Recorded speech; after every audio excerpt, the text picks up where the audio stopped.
Hi, Jesse. Hi, Will. How you doing today? Doing well. How are you? How's the capital? The capital is humid. It is known to be a swamp. It's uncomfortable. Where are you, Jesse? I am in Chapel Hill for a few hours, so down here in the humid south. For a few hours before what? Heading off to Tokyo tomorrow, and then Australia and various other locales. So. That sounds awesome. What are you going to do in Tokyo? Going to give some talks at the University of Tokyo.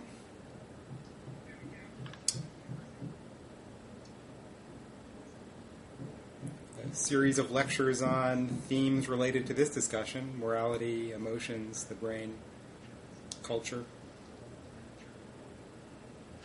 Sounds like a lot of fun. I guess I should introduce you more formally. Thanks for coming on. I'm Will Wilkinson at the Cato Institute, and you are Jesse Prinz. You're a professor of philosophy at the University of North Carolina at Chapel Hill. Is that correct? That is correct, yes. I've had a couple of delightful discussions with your colleague, Jeffrey Sayre McCord. Indeed. He's enjoyed it, and I've enjoyed listening to those.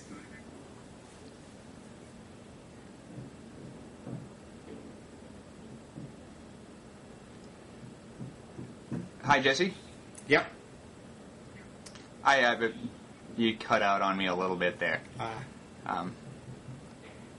But we'll just plow forward.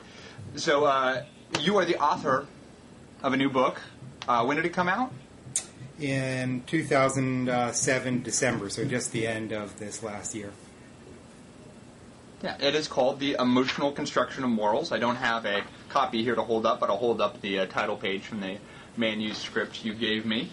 And this book, The Emotional Construction of Morals, is part of what I think of as a big resurgence in the sort of sentimentalist tradition of moral philosophy that's been accompanied by an increased interest in empirical work in psychology on people's capacity for moral judgment, moral emotions, and so on. Can you tell us a little bit about how you got interested in questions about the basis of morality? Well, I came about it from a more general interest in the nature of the mind, and my earlier work had mostly been on trying to develop a contemporary and scientific defense of a fairly old philosophical view, which is British empiricism. And the British empiricists of the 17th and 18th centuries thought that all of our thinking was grounded in perception. So our ability to have the most sophisticated, abstract kinds of thought ultimately depended on our ability to perceive. What the mind does is stores experiences and reuses those experiences offline for cognitive tasks. The topic of morality comes into that discussion because it's a special challenge for empiricism. So David Hume, who was one of the primary defenders, thought, how can I explain abstract ideas like good and bad, right and wrong, just and unjust, using nothing but stored mental images? And it was that question that led him to start to explore the possibility that emotions might play a foundational role. And I had also done quite a bit of research on the emotions as an independent line of research, and it seemed like the work on the perceptual foundations of thought and on the nature of emotions coincided on this particular topic of morality. And initially it was just a sideline project, but it turned out to be so interesting in its own right that it became a kind of consuming interest. Yeah. Now this is your third book, I believe, is that right? That's right. And indeed, if you look at Hume's most famous book, his treatise on human nature, it has three parts, and the first one is on ideas, the building blocks of thought. The second is on the passions or emotions, and the third is on morality. And somewhat unwittingly, I basically rewrote Hume's treatise by writing one book on ideas, another book on emotions, and a third book on morality. So I've just been reinventing some wheels here, but trying to back them up with some contemporary science. Well, I guess there's worse people to be modeling yourself after. I think so. I think so. Well, let's get into some of the work of your book. So, like a couple of the previous thinkers that I've had here on free will, you have the view that morality is, at its root, founded on emotion. It's not a completely cognitive thing. Why? So there's been this dispute between sort of more cognitivist and more sort of sentimentalist views in philosophy. Why?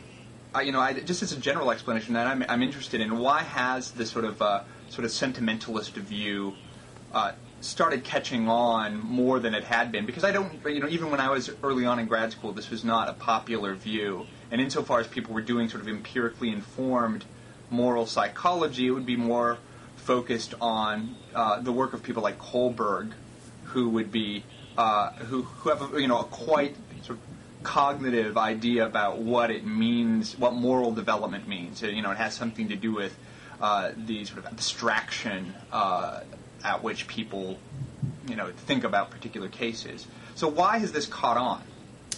Well, I think that philosophers have been very invested in a rational view of morality for two reasons. It's reasoning is philosophers' stock and trade, so they tend to reason maybe more than some others, and they see reasoning everywhere that it's not. They think we reason more than we do, and they emphasize reasoning typically more than common sense would. But philosophers are also engaged in kind of a selection bias? I think it's a selection bias. For example, there's a study that Jaak Panksepp did, a leading emotion scientist, where he asked people from different vocations what they thought emotions were. And everyone he asked said things like emotions are feelings, they involve bodily perturbations, they lead us to act in all kinds of ways. Philosophers said emotions are thoughts or beliefs or judgments. So philosophers were alone among all respondents to think that emotions are nothing but mere acts of reasoning and intellection. So philosophers tend to inflate reasoning in human mental life. But another factor is that philosophers have been trying to develop theories that are normative in nature. They try and tell us how we should make moral judgments without as much attention to how we actually do. And I think it's a shift from the normative question to the descriptive question that's helped open up room for the idea that emotions play a central role. And the big impetus in that transition has not just been a shift from normative to descriptive questions, but a particular set of research discoveries that have taken place when the descriptive questions were initially asked. So scientists who started studying what's going on in our heads when we make moral decisions, who were more liberated from the philosophical traditions that Kohlberg had been reading in his developmental studies, began to notice something that I think ordinary folks would find perfectly obvious, which is that when we make moral judgments, we typically get emotionally engaged. And morality is a very evocative subject matter. And when you study, for example, what's going on in the brain when people make a moral judgment, you see areas of the brain associated with emotion playing the leading role.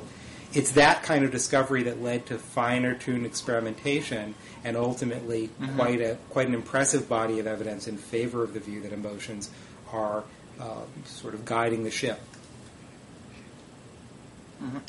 So before we talk a little bit more about some of that evidence, let's talk about your view of the emotions. In the book prior to this one, what's it called? Gut feelings? Yeah, gut reactions. Gut reactions. You defend a particular idea of what emotions are, and can you tell us what your view is? Standing on one foot. Sure. It's also a view that has historical pedigree. It's basically an updated version of a view that William James defended as early as 1890. So it's over 100 years old. And James's basic move was to say that common sense gets emotions backwards. Common sense says that we act, that we change our posture, we flee, we fight, we cry as a result of the emotions that we have. Sadness makes us weep. Fear makes us run. But he says it's actually the reverse, that sadness is an experience we have of our body undergoing a transformation. Sadness is the feeling of crying. Fear is the feeling of running. Anger is the feeling of aggressing, or at least the body's preparation for those actions. One way to think about it is that the body evolves certain responses to deal with circumstances that place some pressure on an organism, things that are potentially threats to an organism's life or opportunities for organismic success. And those response tendencies are perfectly useful if you're a creature like a lizard or a turtle, something whose repertoire of behavior is fairly limited and capacity to reflect and choose different behaviors is equally limited. But if you're a creature like a mammal that's able to weigh multiple sources of information and make an adaptive decision that responds differentially to features of the environment in a context-sensitive way, then rather than immediately responding like an instinctive behavioral response, what we can do is recognize that our bodies are about to do something, put on the brakes, and then make a decision about whether we should act in accordance with that instinct or whether we should in some way adapt our behavior to meet some other contextual demand. Well, I think already you can see, so with that kind of view of the emotions, that an emotion just is a certain kind of disposition to behave in a certain way, or it's your perception of your disposition to act in a certain way. That emotions are going to be, it's part of the word, like a motivation and emotion share a little bit of etymology, and so our emotions have a huge amount to do with explaining our behavior. That you're not going to be able to make sense of what people are doing unless you understand their emotions, and especially if what emotions are these sort of preparations to action. But morality, then, if you're thinking about moral rules, morality is a set of constraints and obligations and permissions on action, and if you think that people's behavior is deeply, that the explanation for behavior is very, very emotional, it just seems like it's going to make sense that you're going to think that morality is going to have to do with the sort of regulation of the way people feel, regulation in the patterns of their feelings that are going to, help determine how it is that people interact with one another. Yeah, one way to think about it is that emotions are the middle ground between action and thought. They're a way of thinking through our bodies. They're a kind of embodied thought. So the idea is that creatures that don't engage in much thinking just immediately respond to their environment. With emotions, what we can do is we can use our bodies, our instinctive responses, to get a piece of information. So when you feel your heart racing, if you're a lizard, at that point you're already taking flight. But if you're a mammal, you can use the heart race to say, there's a threat here, there's a danger here. I must be facing some kind of a challenge that needs to be dealt with, and then you can make a decision about how to act. Now, in morality, that seems to be an especially useful kind of thinking. When you're confronted with a moral transgression and you feel your body reacting to it, it both provides information for you that something wrong has happened, something that threatens you or threatens the world you live in has occurred, but it allows you to, instead of immediately reacting, use that piece of information to reflect further and make a more considered decision about what to do. And so even though the sort of morality is going to be based in people's emotions, we still have we can take the emotion as input to a cognitive process and deliberate over whether or not to give the emotion a lot of weight, or just by thinking about the situation a little bit differently, it might generate an opposing emotion and so on. Absolutely. Right? Is that the idea? Yeah.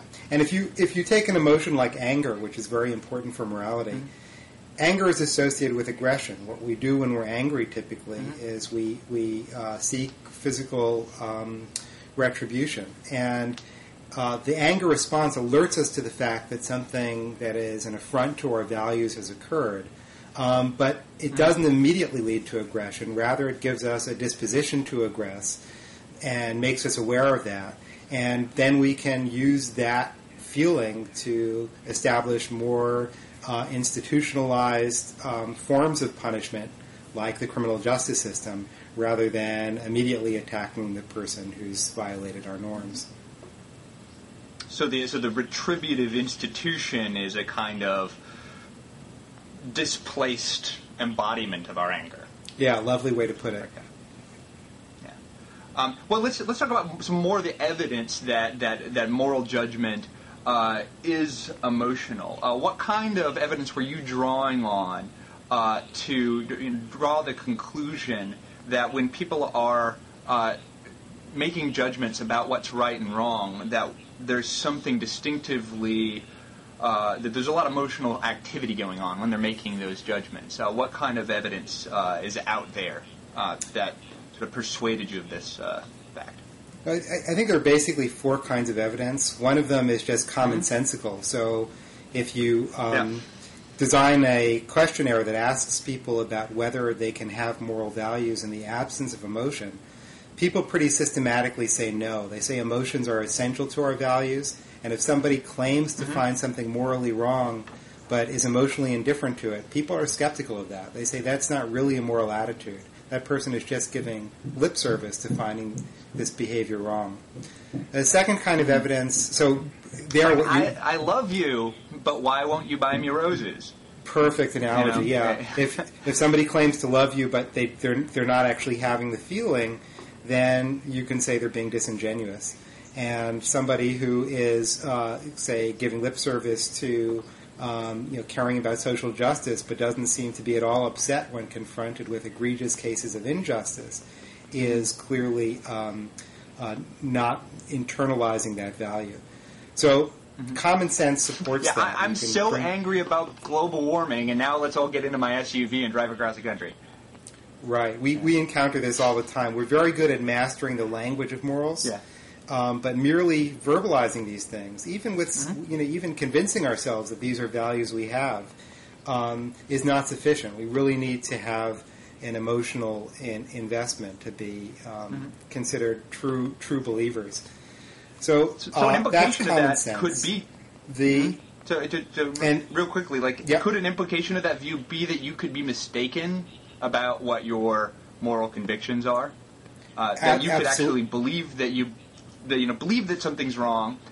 You believe that something's wrong, but if you don't have the right disposition, you don't actually believe that it's wrong. Absolutely. So consider racism. Somebody can believe they're not racist, but then various tests can show implicit racial bias, and a person confronted with that evidence should just accept it and say, look, it turns out I am racist after all.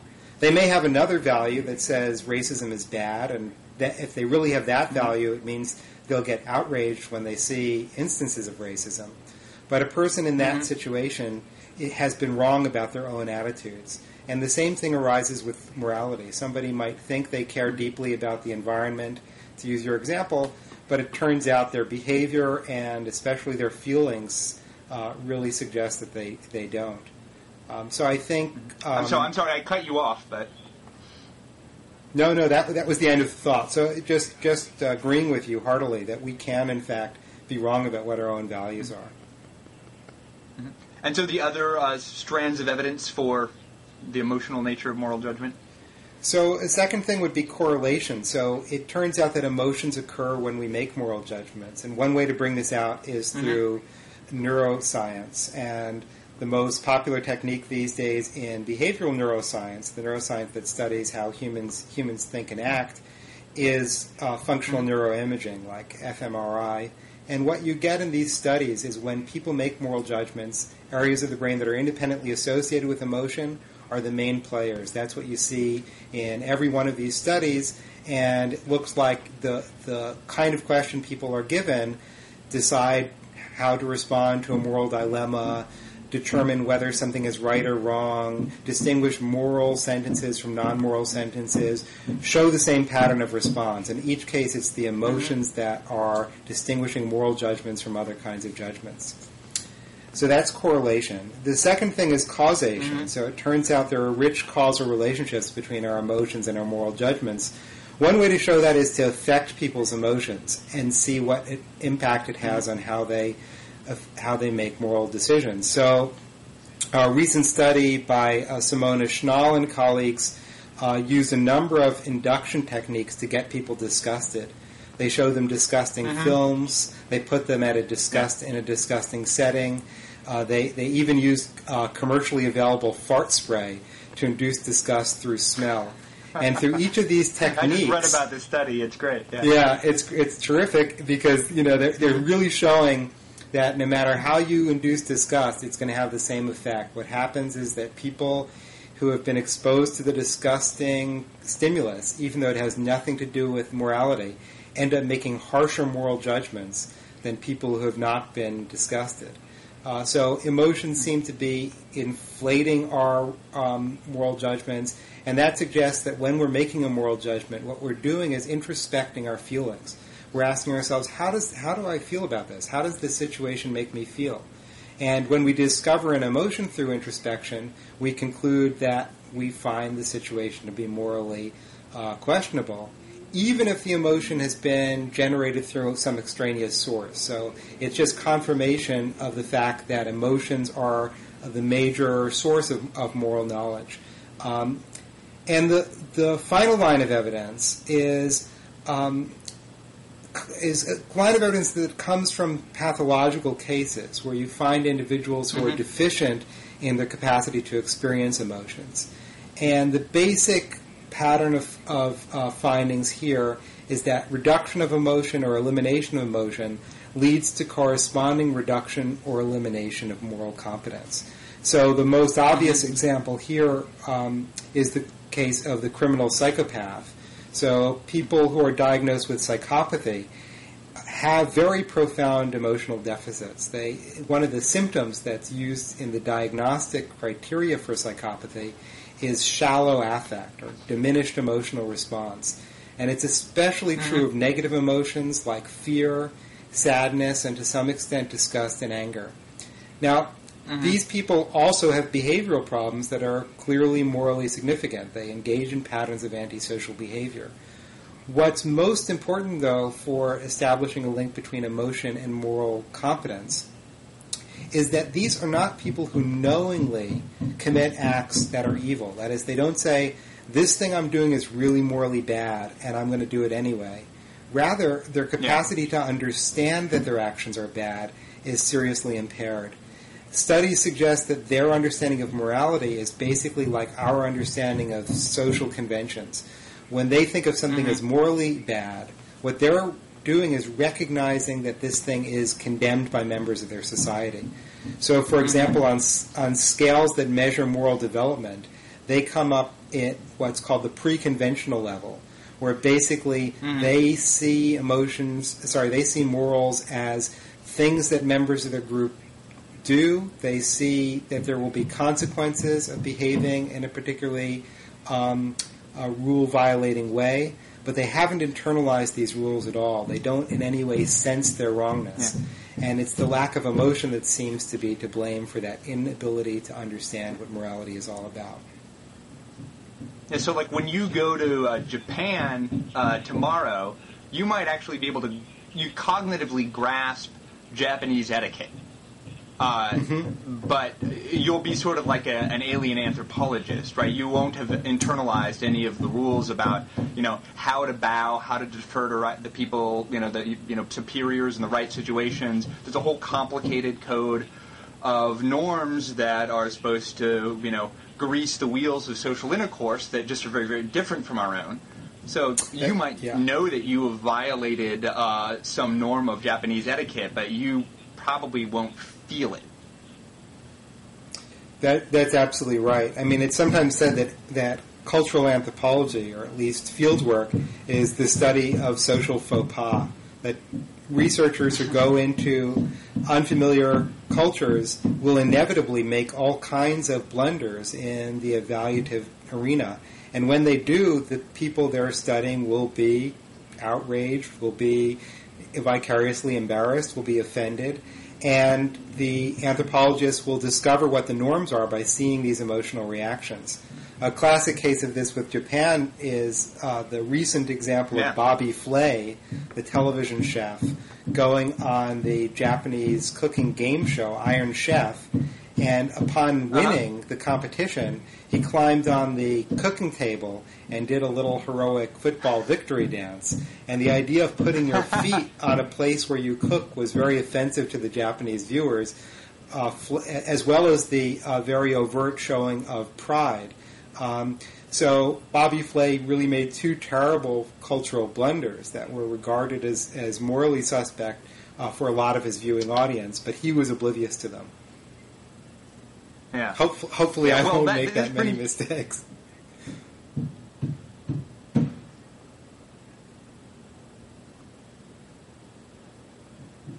Well, I'm sure you'll acquit yourself very admirably. Thank you. And and everybody tends to be tolerant of outsiders who they don't necessarily expect to know the norms, I think. Yeah, but that brings us right into the... Sorry? I was going to say the Japanese have a tradition of viewing Westerners as barbarians anyway, so I will simply do my best to fulfill that image. Well, that's perfect. That brings us to the second part of your book, which you argue kind of against the sort of universality of moral rules. So this is... you make an argument that I think a lot of conservatives won't like very much, which is that there just is no universal structure to moral reality, that what there are just emotions, and some emotions are recruited to moral ends, but there aren't actually distinctively moral emotions, nor is there a distinctive capacity for developing a morality. Would that be a correct account of your view? Yeah, I think that's right. I mean, I think that morality is a nearly inevitable outcome of being a human being. We have various cognitive resources, like a capacity to think about other minds and our emotional repertoire, that tend to lead towards these emotionally grounded moral rules. But the idea that we have some set of moral rules that are universal, that are the foundations of all human morality, and that arise inevitably in every society, is, I think, just a mistake. I think human morality is a byproduct of things that are not moral capacities in their essential nature, and I think the rules we end up with can vary. Mm-hmm. So the best piece of evidence for a sort of universal, a sort of native moral capacity would be if you could go around the world and find a bunch of moral universals, and you kind of survey those, and you're unimpressed with the idea that there are sort of universal prohibitions on harm, on incest. That's a lot of fun. You want to go into a couple of those and how deference to authority, right? Explain a little bit how why it is. It's pretty plausible to me. Sounds plausible that there is a universal norm against wanton cruelty and harm. Mm-hmm. Why is that wrong? One thing that we need to be careful about is universality wouldn't necessarily entail innateness. So all human beings believe that the sun is bright, but we don't need to have an innate belief that the sun is bright. We can discover it. Similarly, all human beings pretty much have religion. Most human beings have clothing. Most human beings have shelters. Most human beings have art.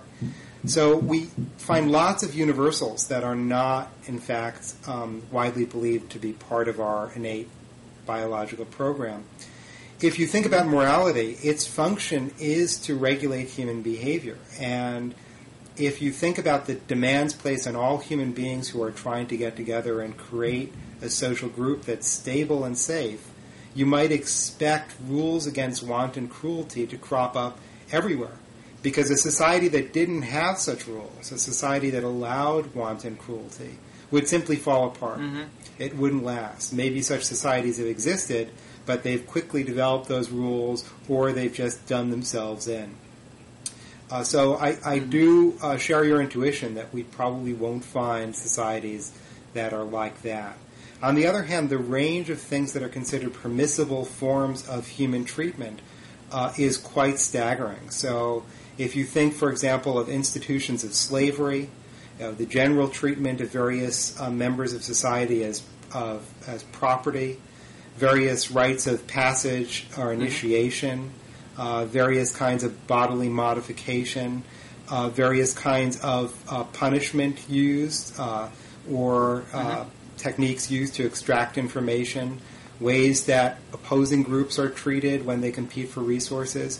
You see incredible capacity for human cruelty. Human beings torture each other and mutilate each other and kill each other in many different cultures, and the constraints on that are highly varied, highly culturally specific. So I think when we think we have discovered something like a sensitivity to harm, a general respect for human beings that is universal, what we're engaging in is a certain kind of wishful thinking. And in some cases, we're engaging in a imposition or projection of our own current values onto the globe.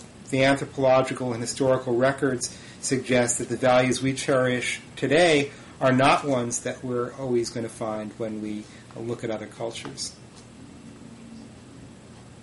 Mm-hmm. Well, when I read about this stuff, so you have a lot of very persuasive anthropological evidence, but am I supposed to believe all of it? Remember the controversy about Margaret Mead and all the things that Samoan kids would do to each other. Is there a good reason to believe that these accounts of the cruelty of ancient societies is highly reliable? I mean, I expected that if I was a kind of moral nativist, I would have a lot of strategies for sort of limiting the force of this kind of evidence. That you could say that, well, look, so the Aztecs would tear the hearts out of people and and push them down a giant flight of steps and then dismember them, in a sort of like, a carnival-like atmosphere. But they only did that to a certain kind of person, and they wouldn't do it to people in the in-group. That kind of thing. So that there's still there's still like a prohibition, and and lots of people will note that people are cruel to out-group members, but not to in-group members. So there is a universal norm, which is that there's a prohibition against harm for people who are on the inside of our circle of moral concern. There are a few things to say to that. First of all, with respect to Margaret Mead, there's a lot of controversy about whether her informants were fooling her, and many people think that she got a lot of accurate information. But the other thing is it's an isolated case. We have a huge anthropological record testifying to really quite staggering diversity.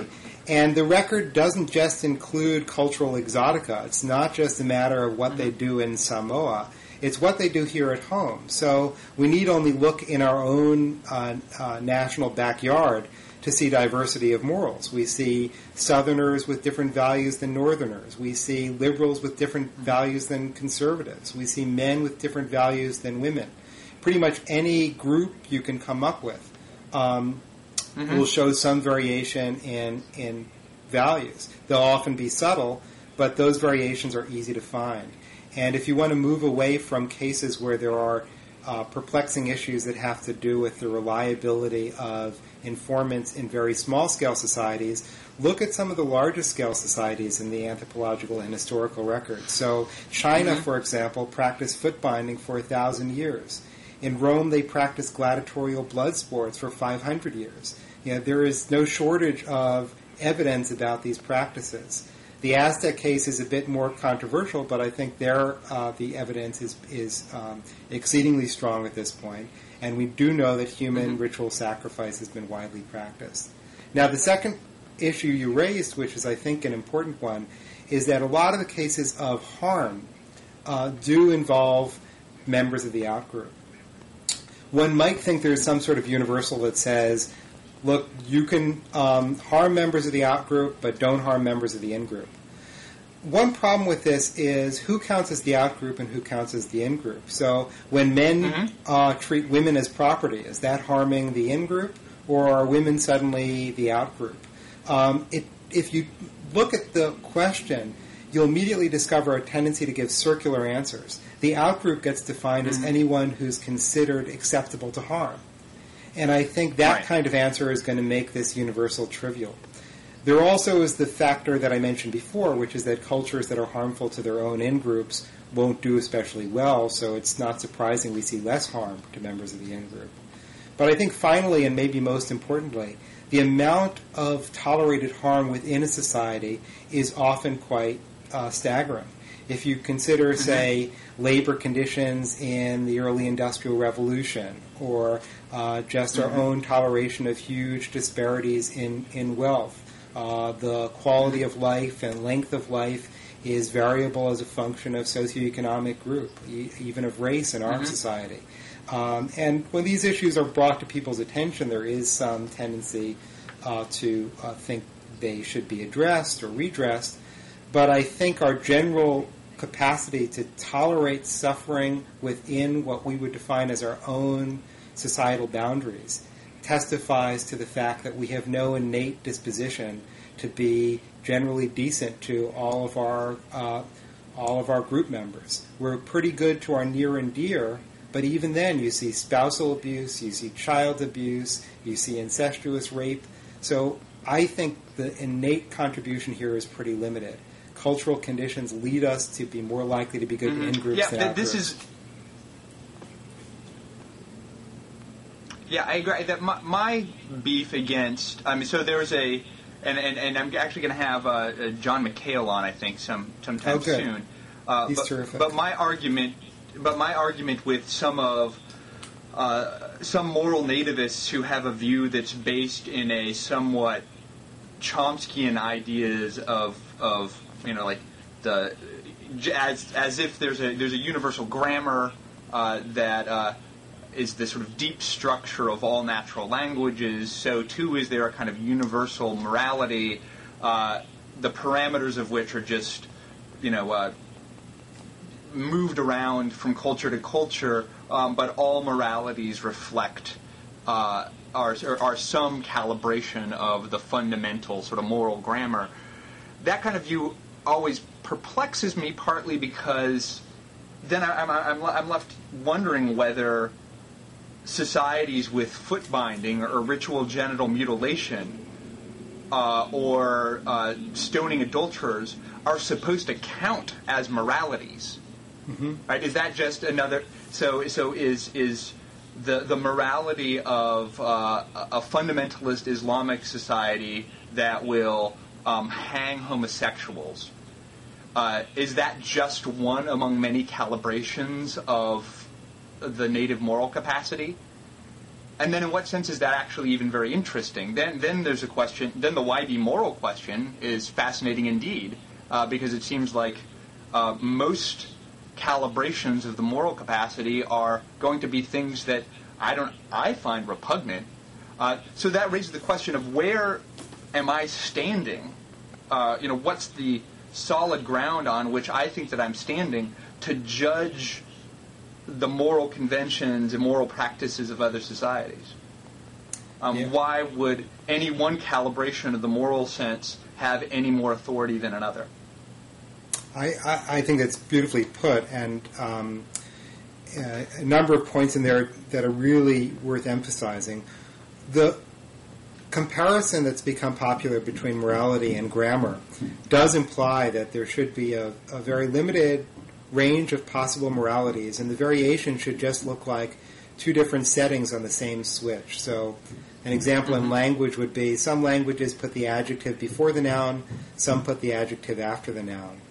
But if you look at the kind of open-ended variation in, say, what kinds of consensual sexual activities are tolerated or not tolerated, what sort of treatment of others is tolerated or not tolerated in the context of punishment, what sort of kinship systems are favored or disfavored, it doesn't look like we're seeing just a few different settings. We're seeing every possible variation under the sun that can lead to a stable society.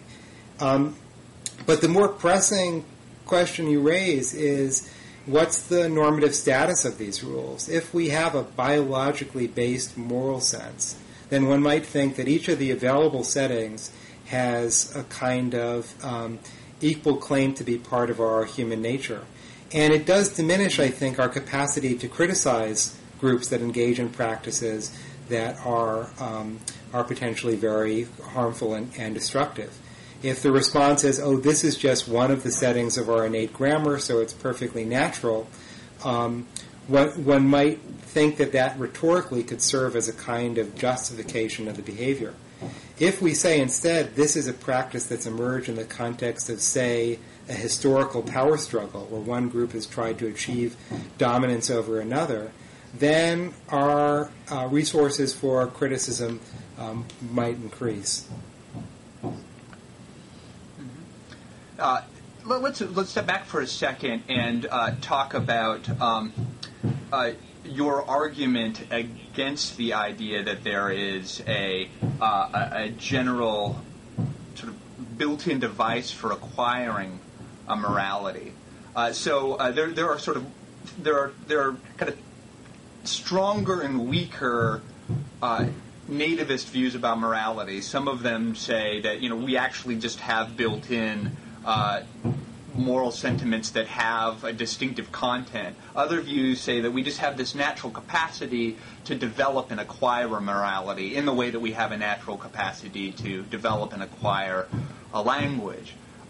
You argue against the existence of a general, any capacity to acquire morality, a distinctive moral capacity. What's the idea behind that? Well, in a certain way, it's a point about methodology, which is if you can explain how we acquire a capacity without appeal to a mechanism dedicated to the acquisition of that capacity, then don't postulate some mechanism for the capacity. Why? Well, evolution is thrifty. If you've acquired these other resources and they're enough to give you a capacity to, say, make clothing or build a house or, say, construct a system of law, then you don't need to postulate a clothing module or a house acquisition device or a special domain for thinking about legality. The same is true with morality. If our emotions, if our societal situations, that is the basic human problem faced by groups of individuals who are trying to live together in numbers that exceed the family unit, and if our capacity to be sensitive to the mental lives of others are all sufficient collectively to give rise to our capacity to start acquiring or inventing moral rules, then we shouldn't postulate a morality acquisition device. So on your view, if I can get it right, the more parsimonious explanation is that we do need a cultural acquisition device. We need some way of sort of picking up norms and practices from previous generations. And so there needs to be a certain kind of imitation, a certain kind of cultural transmission. That's good. We also need emotions, and I don't know if I'm oversimplifying it, but if you just take our natural emotional capacities that don't need to be distinctively moral, and a capacity for cultural transmission, imitation, learning, you can basically build a morality out of that. Is that right?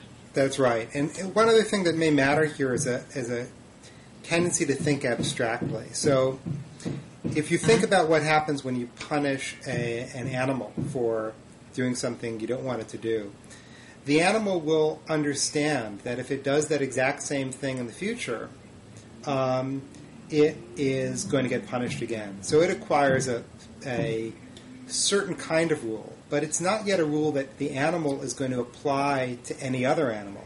It just knows that it itself had better behave in this way. And it's not going to generalize the rule to very new situations. But a child who's punished for doing something wrong is, first of all, going to imitate the punisher and is going to start to engage in punishment behavior herself or himself. She's also going to recognize that the current behavior is an instance of a more general class of behaviors. That's where abstract thought comes in. So she's going to see all behaviors of this particular kind as being subject to the same kind of response. And because of a generally more sophisticated capacity for social cognition, she's going to be able to think about the behavior of others in a way that allows her to start to censure them for their conduct when it conforms to the pattern that she's been punished for. So I think a kind of extrapolation process takes place for creatures like us that involves both imitation and abstraction.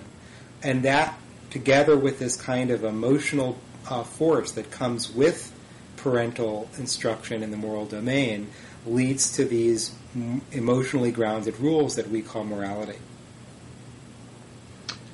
So a couple times you've mentioned the idea that some kinds of moralities, and let's just suppose that any of these sets of conventions are moralities in some broad sense, without thinking that they need to be normative from, from the perspective of the cosmos or anything like that.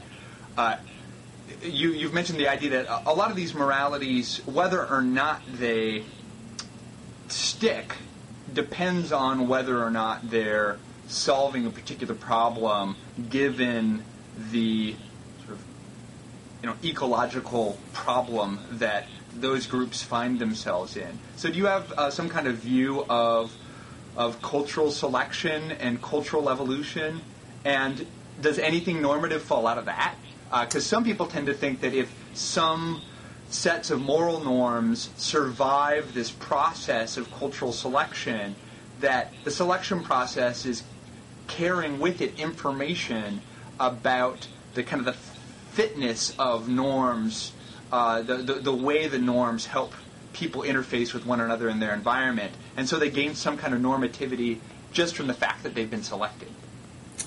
Yeah, I think that there is a danger in that line of thinking, which is that the factors that lead to selection in the cultural domain are not necessarily ones that have anything to do with fitness in the biological sense. They don't necessarily make us live longer or reproduce more, nor do they make us happier or healthier or wealthier. All the measures that we might consider measures of well-being are potentially unaffected by values that are nevertheless very difficult to get rid of and very easy to disseminate. So let me give you an example of that. Consider monogamy. We tend to be moralistic about monogamy. I consider it often.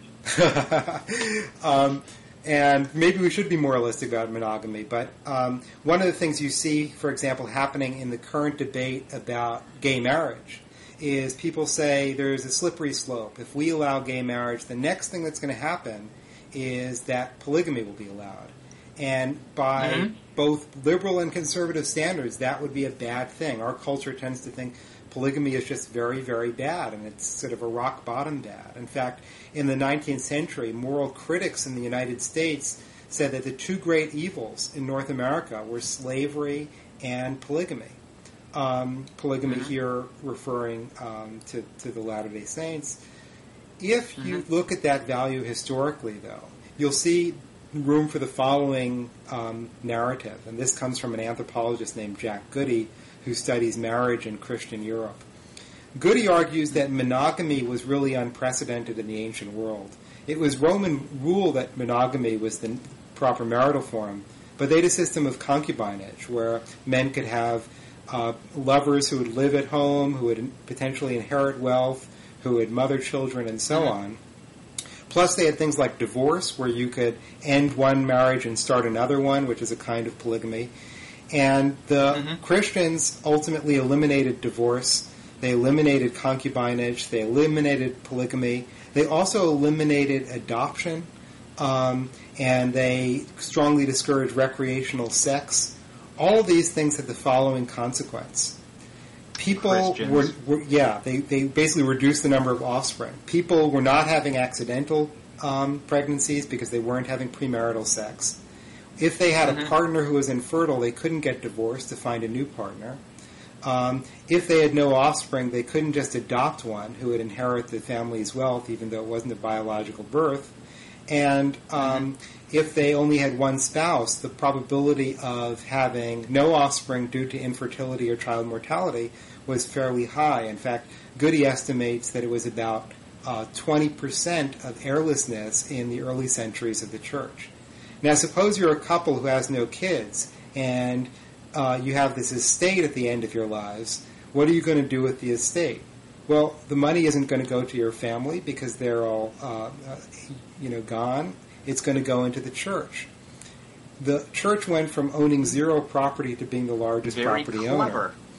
Whether it was clever or not is unclear. It may be that the early founders of the church believed in these values for some other reason. Maybe they thought these were part of the teachings of Jesus. That question is more vexed. Goody thinks it may have been a bit of a conspiracy. I'm a little dubious about that. But the outcome is clear. The church became immensely powerful, and its capacity to spread these norms increased significantly. So this is a case where a value gets off the ground not because it's benefiting people, but because it's giving financial resources to the very institution that's spreading the value. So if we talk about fitness at all, it's the financial fitness of the church, not the fitness of families. In fact, by this very story, it's built in that the families are less fit biologically speaking. They're having fewer offspring. So gene spread is diminished, but the wealth of the institution has increased.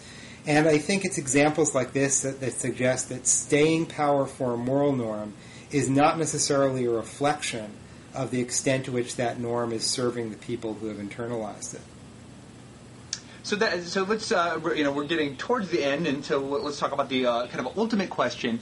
Then the fact that the sort of mere existence of a set of moral norms doesn't do anything to establish its normativity. The fact that there's a huge diversity at any time and over time in human moral practice, that sort of leaves us in a normative vertigo.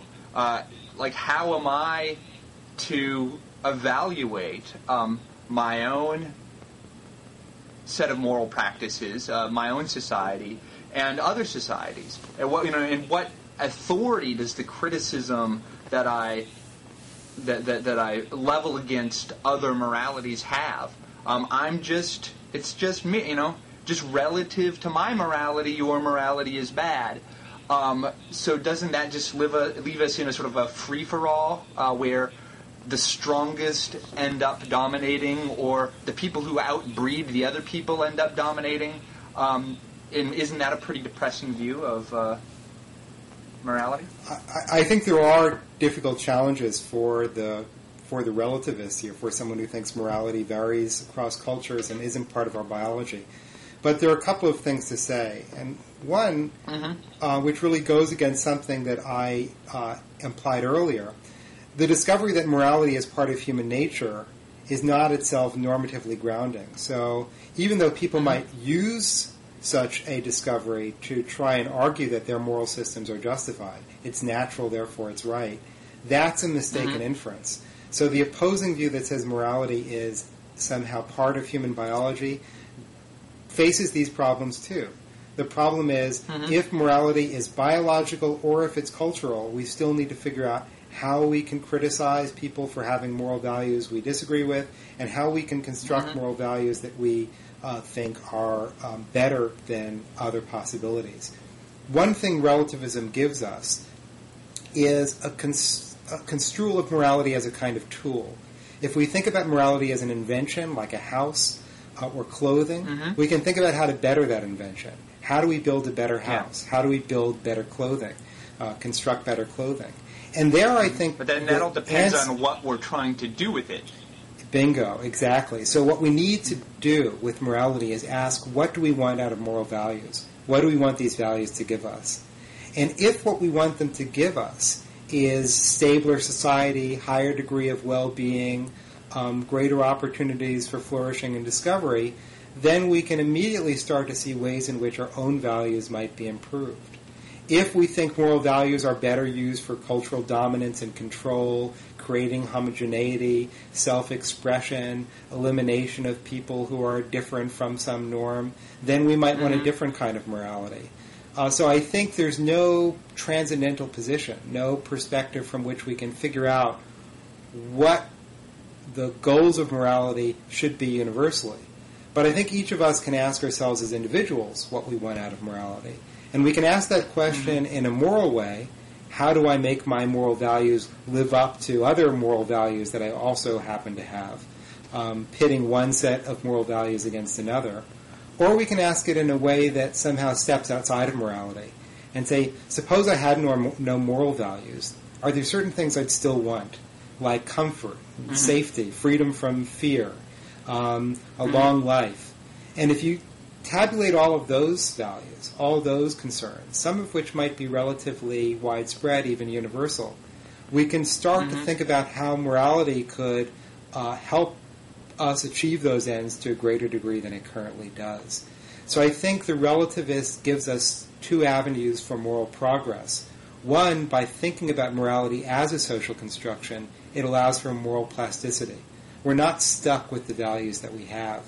And the other is it allows us to see that there are values that lie outside of morality that might be used as a rudder in trying to steer the moral waters and figure out which values are the ones we want to guide our lives.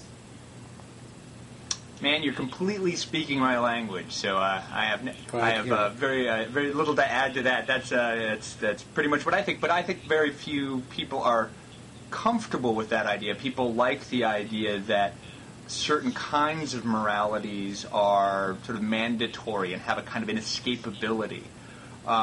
And I think you're exactly right to compare moralities to tools and in institutions more generally. They're ways that we get things done. And the problem, there's always a problem about negotiating, collectively with any group, what the goals are. But if you do come to some kind of rough consensus about what kind of values you'd like to achieve, and these can be sort of non-moral things, like we would, within Western liberal societies, mostly people want to live longer, they want to be happier, they want to have higher incomes, they want to be healthier, they want to sort of develop their capacities more fully, they want to sort of be more creative and engaged. Right, and if these are things that most people, if there's a kind of overlapping consensus of these desired aims, then we can try to engineer our moral norms, and not engineer in a top-down sort of way, because the way norms change is through a kind of constant marginal conversation, and so you can over time try to push them or mold moral norms in a direction that serves those ends better. And it doesn't strike me as dispiriting that that's the best you can do, because it just seems like that is, in fact, the best you can do. Yeah, I think it's in a certain way an optimistic view about morality, because it allows morality to improve. It's also a view that allows for a greater degree of tolerance. So I think people tend to think that they're in possession of the moral truth, and that anyone whose values differ must be corrupt, must be evil, must be confused. And I think once we shed that, once we start to realize that people have different desires and different things they want to get out of morality, different cultural heritage with no greater claim to truth than our own, we can stop trying to impose our values on others. I think a lot of conflicts that exist in the world exist because of a failure to recognize the truth of moral diversity.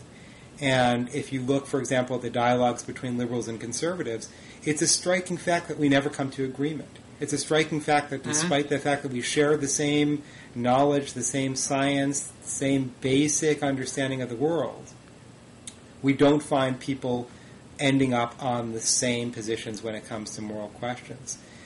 Given that discovery, we should stop thinking that people on the other side are simply moral monsters who are confused about something or willfully trying to work against a shared common set of human moral values.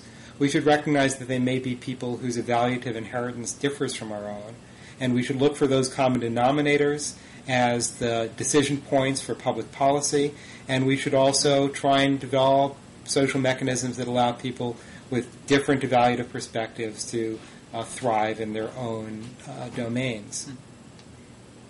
But this also points to, I think, the real importance of conservatives especially tend to really disparage political correctness, is what it's called.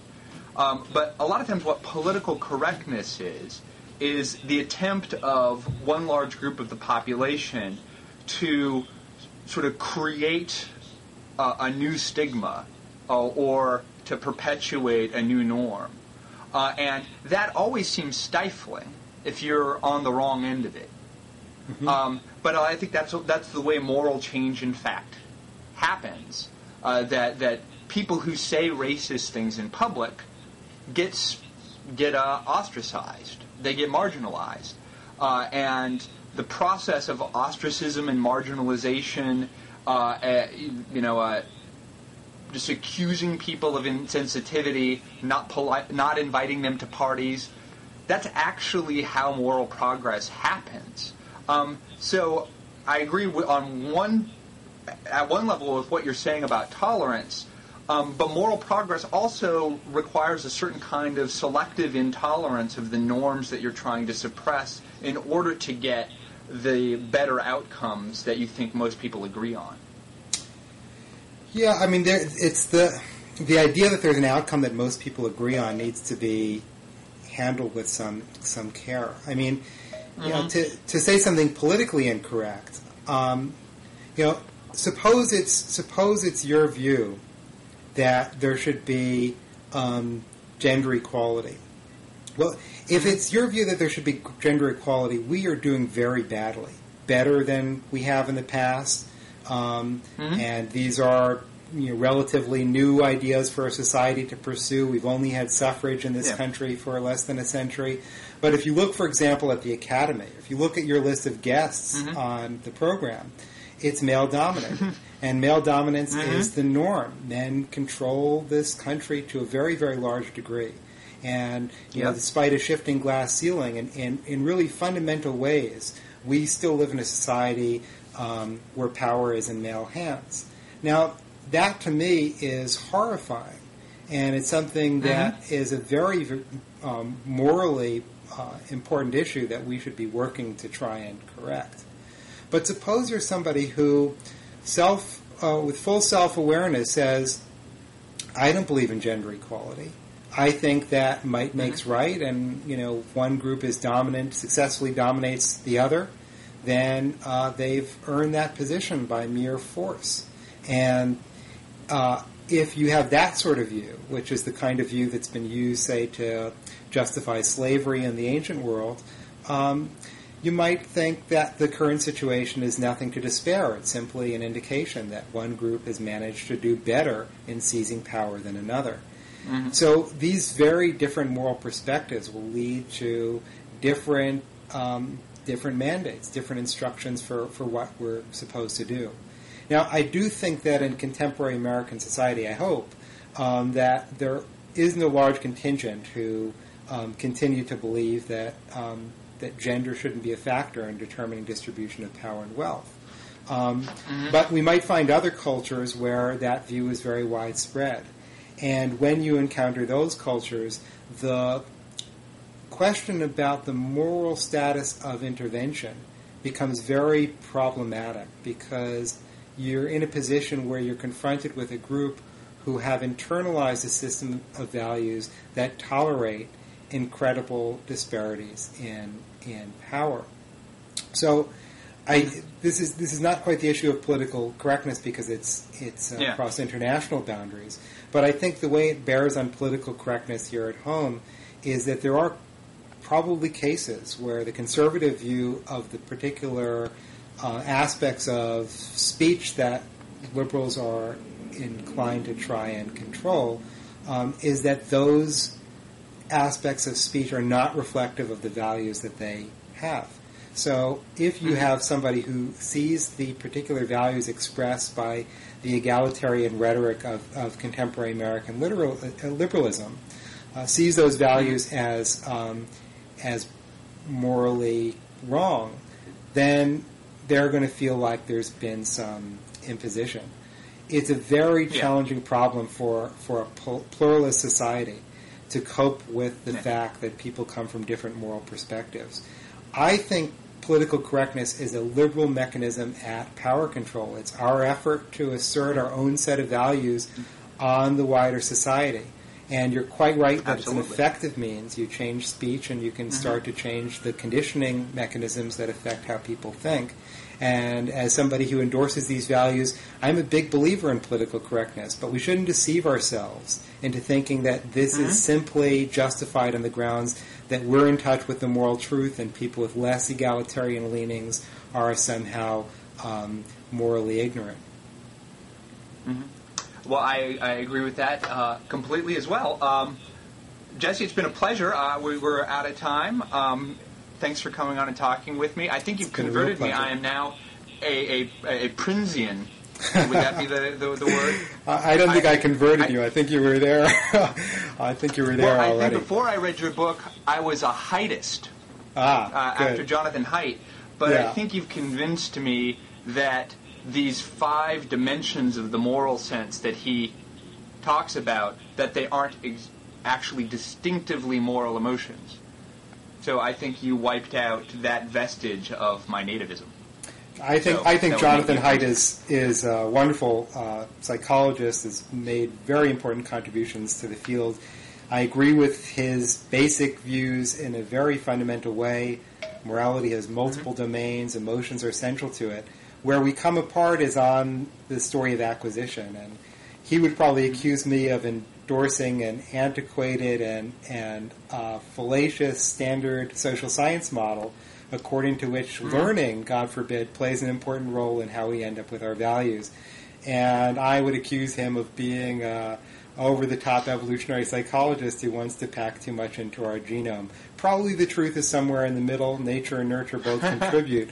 But since we both believe in the same ultimate story about what values are at the end of the developmental period, it seems like we have much more to agree on than disagree on. So I consider John and you part of the same team.